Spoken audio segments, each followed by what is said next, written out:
ateteza kolimba Mlungu komalo salepera atandiza bosefuka zoipazo agonjetsa mdani wakalelo afuna atite kuchenjera mphamvu wadzaza ndi mkwiyo pansi palibe mzake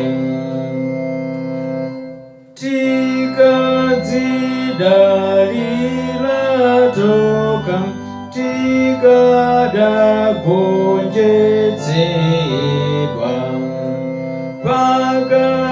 pakadapanda munthuyo osankhidwa ndi Mulungu mufunsa ndi ndani ndi Kristu Yesuyo Mlungu wamphamvuye mzakasamasitha apambana nkhondoyo adzanza mdziko oyipa atiopseza atite sitiopa Mlungu afuna mchilungamo tipambane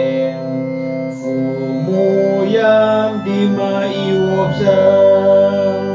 sitinjenjemela mkwiyo wake udze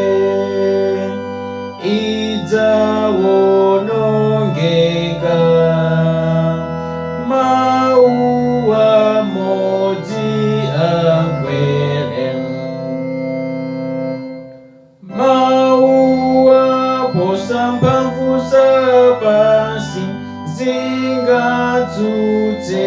akhalabe mzimu ndi mphatso ndi zathu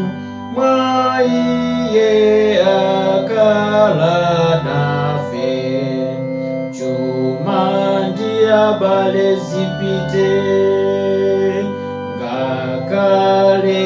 moyonso thupi atakupha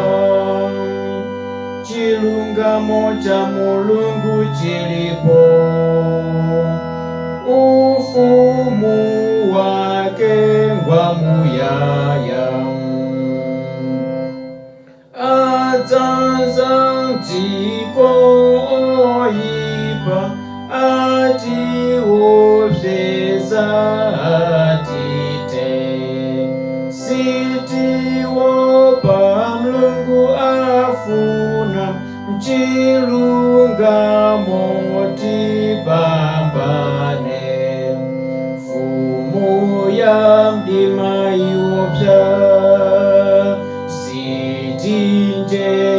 sitinjenjemela mkwiyo wake udze idza